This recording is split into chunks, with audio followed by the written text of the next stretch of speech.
안녕하십니까. 수요일 아침 여수 MBC 뉴스투데이입니다.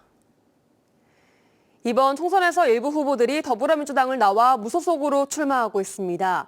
당 경선에서 배제가 됐지만 4월 10일 시민의 선택을 받겠다는 건데요. 이들의 득표력이 어떻게 당락을 좌우할지 관심이 커지고 있습니다. 유민호 기자입니다. 보름 전 민주당을 나와 무소속 출마를 선언한 여수을 권오봉 예비후보. 1번이 새겨진 파란 외투를 벗고 흰색 옷으로 갈아입었습니다. 자신을 뺀 여론조사가 이뤄지는 등 당 경선이 짜인 각본대로 흘러갔다며 시민의 선택을 받겠다고 나섰습니다. 정당도 정당이지만 인물을 좀 보고 여수를 위해서 일할 수 있는 이런 사람을 국회의원으로 좀 선택하자 하는 호소를 드리려고 합니다.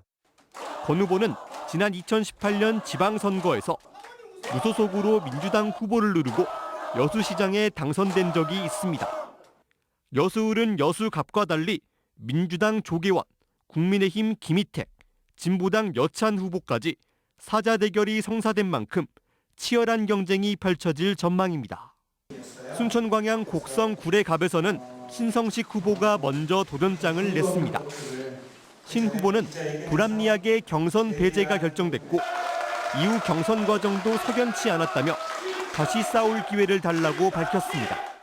부정경선이라는 이유만으로도 후보를 교체했단 말이죠. 이런 과정을 살펴보면서 이제 민주당은 더 이상 순천 시민들의 희망이 아니구나. 신 후보처럼 같은 선거구에서 컷오프된 서가번 후보도 탈당 후 출마를 고심하면서 무소속이 늘어날 가능성도 있습니다. 민주당 김문수, 국민의힘 김영석, 진보당 이성수, 개혁신당 천하람 후보까지 다자구도 속에서 무소속 후보들의 득표력이 당락을 좌우할 수 있다는 전망이 나옵니다. MBC 뉴스 유민호입니다. 제22대 총선 대진표가 대부분 확정된 가운데 내일부터 이틀 동안 후보자 등록이 진행됩니다. 중앙선거관리위원회는 21일과 22일 이틀간 오전 9시부터 오후 6시까지 관할 선거구 선관위에서 국회의원 선거 후보자 등록 신청을 받습니다. 공식 선거운동은 28일부터 투표 전날인 다음 달 9일까지 13일 동안 진행됩니다. 후보자로 등록하더라도 28일 전까지는 예비 후보자에게 허용된 선거운동만 할 수 있고 사전투표는 다음 달 4일과 5일 이틀 동안 치러집니다. 대통령의 전남 국립의대 설립 추진 발언 이후 지역사회가 크게 혼란스럽습니다. 전남도는 윤 대통령의 발언 취지와는 다른 전남 통합국립의대 신설 계획을 정부에 제출해버렸고 전남 동북권을 중심으로 절호의 기회가 무산되지 않을까 하는 우려에 반발 여론이 커지고 있습니다. 김조희 기자가 보도합니다. 지난 14일 전남도청에서 개최된 윤석열 대통령의 전남 민생토론. 윤 대통령은 이 자리에서 전남의 최대 수건인 국립의대 설립과 관련해 도가 의대 유치 지역을 결정해오며 정부가 적극 추진하겠다는 의지를 밝혔습니다. 이거는 어느 대학에다가 할지 하는 문제는 전남도에서 좀 정해서 또 의견 수렴을 해서 알려주시면은 저희들도 이거를 하여튼 추진하도록 이렇게 하겠습니다. 하지만 대통령 발언 이후 전남도의 후속 대응은 엉뚱한 방향으로 흘러가고 있습니다.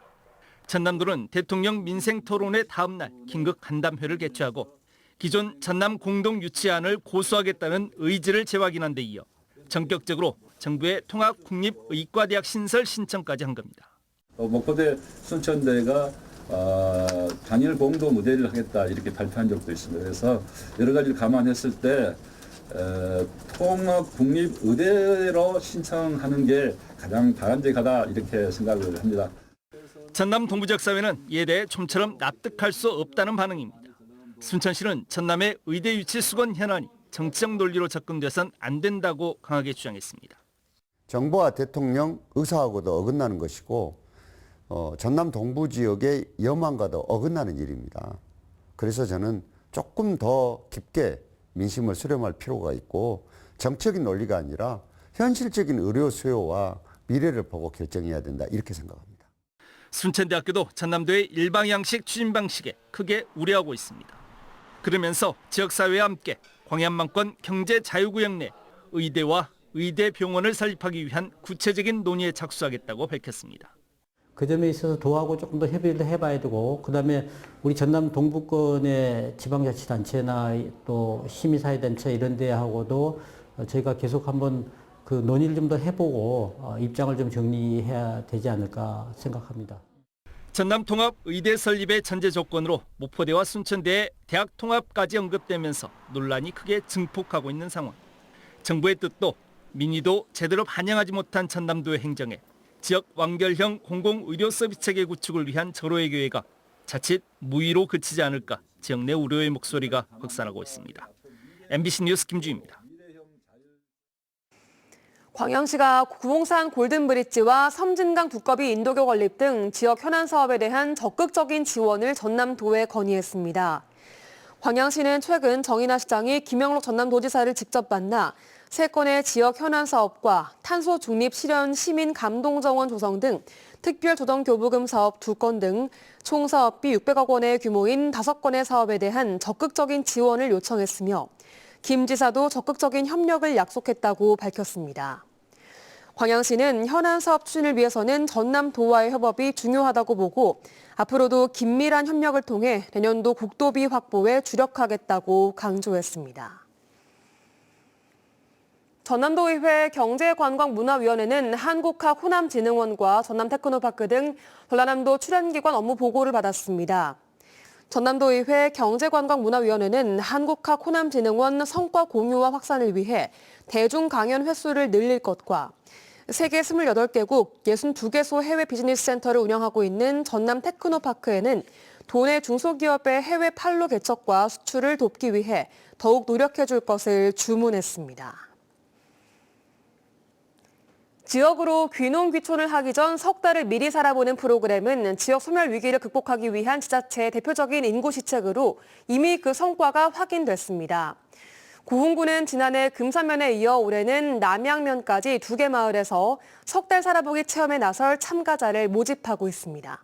최우식 기자가 보도합니다.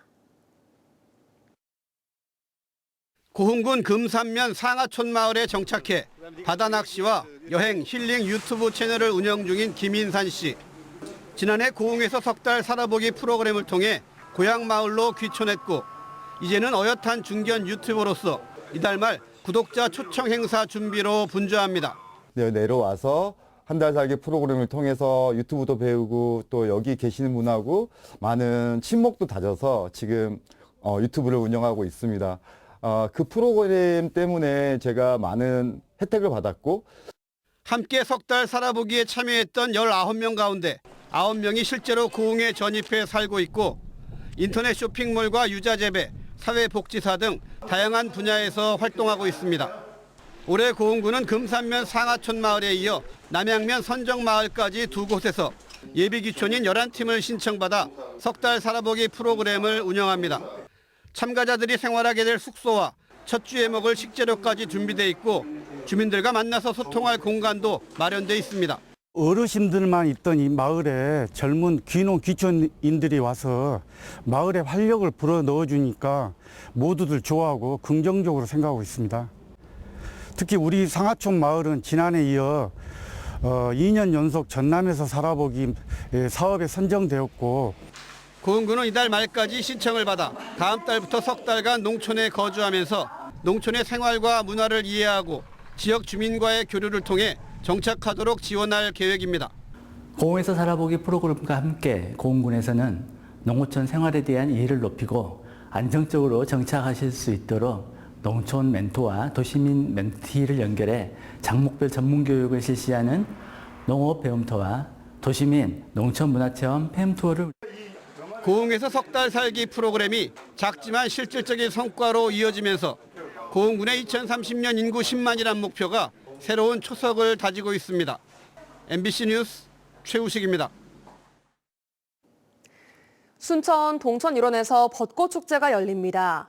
순천시 용당 뚝방길 벚꽃축제는 오는 23일 동천 일원에서 동천의 국가하천 승격 축하 퍼포먼스와 클래식, 어린이 합창단의 공연을 시작으로 3대가 즐길 수 있는 풍성한 프로그램으로 개최됩니다.